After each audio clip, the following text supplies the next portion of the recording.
नमस्कार। देश और दुनिया की तमाम बड़ी खबरों के साथ मैं फिर से एक बार हाजिर हूँ। तो आइए जान लेते हैं एक-एक करके देश की बड़ी खबरें। बीते दिन कश्मीर के पहलगाम की घाटियों में आतंकी हमला हुआ, जिसमें कई पर्यटक की मौत हो गई और कई गंभीर रूप से घायल हैं। हमले में ज़्यादातर विदेशी आतंकी बताए जा रहे हैं। पहलगाम में भीषण आतंकी हमले के बाद जम्मू कश्मीर के हालात को लेकर केंद्र सरकार की चिंताएं सच साबित होती दिख रही है। खुफिया एजेंसी की बैठक में यह कहा गया था कि पाकिस्तान जम्मू कश्मीर में कुछ बड़ा करने जा रहा है। आतंकियों ने किसी को नहीं छोड़ा और महिलाओं और बुजुर्गों समेत सैलानियों पर गोलीबारी की। अमेरिका के राष्ट्रपति डोनाल्ड ट्रंप ने कश्मीर में हुए आतंकवादी हमले पर शोक व्यक्त करते हुए कहा कि अमेरिका आतंकवाद के खिलाफ भारत के साथ मजबूती से खड़ा है। इस घटना की गंभीरता को इस बात से समझा जा सकता है कि प्रधानमंत्री नरेंद्र मोदी सऊदी अरब की यात्रा पर थे और अपनी यात्रा को बीच में ही छोड़कर वह भारत लौट रहे हैं।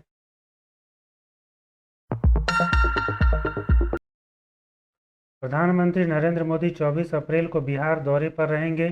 प्रधानमंत्री राष्ट्रीय पंचायत राज दिवस के अवसर पर मधुबनी के ग्राम सभाओं को संबोधित करेंगे।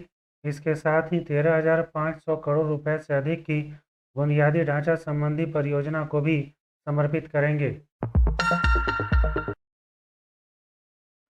महाराष्ट्र सरकार ने पहलगाम आतंकवादी हमले के बाद कश्मीर के अलग अलग हिस्सों में फंसे पर्यटकों के लिए हेल्पलाइन शुरू किया है। आप हेल्पलाइन नंबर को स्क्रीन पर देख सकते हैं।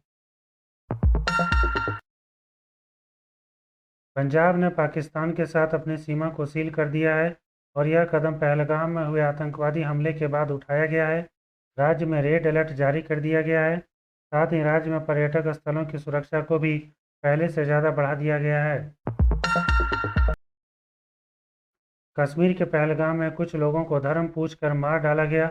लोग वहां पर जन्नत में खुशियां मनाने गए थे, लेकिन जन्म भर का मातम उन्हें मिला। विनय नरवाल की कहानी दिल को झकझोर देने वाली है, जिसकी शादी 16 अप्रैल को हुई थी।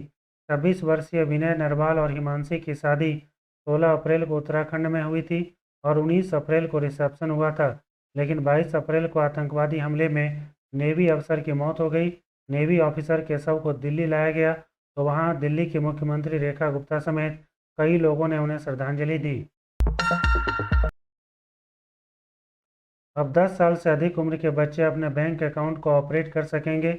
आरबीआई ने बैंकों को इस संबंध में निर्देश जारी किया और कहा कि 10 वर्ष से अधिक आयु के नाबालिगों को स्वतंत्र रूप से सेविंग, फिक्स डिपॉजिट अकाउंट खोलने और ऑपरेट करने की अनुमति दी जाती है।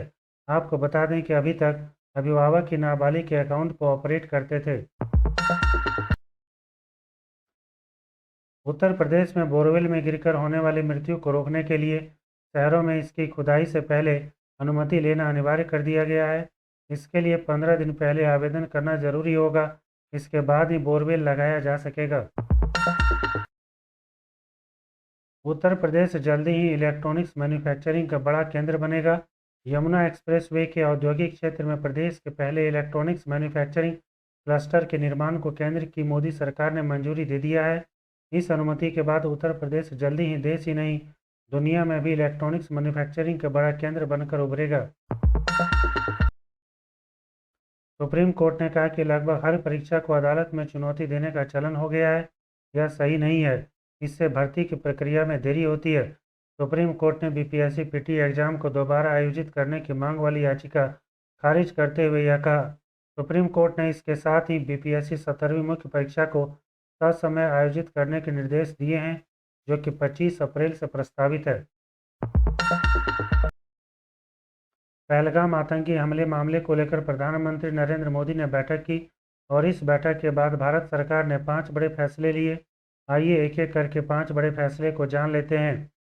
तो पहला फैसला है 1960 की सिंधु जल संधि तत्काल प्रभाव से स्थगित रहेगी जब तक कि पाकिस्तान एक भरोसेमंद देश न बन जाए और सीमा पर आतंकवाद के लिए अपने समर्थन को देना छोड़ नहीं देता। दूसरा फैसला है चेक पोस्ट अटारी को तत्काल प्रभाव से बंद किया जाएगा। जो लोग आ चुके हैं वह 1 मई 2025 से पहले उस मार्ग से वापस जा सकते हैं। तीसरा फैसला है पाकिस्तानी नागरिकों को सार्क वीज़ा छूट योजना वीज़ा के तहत भारत की यात्रा करने की अनुमति नहीं दी जाएगी।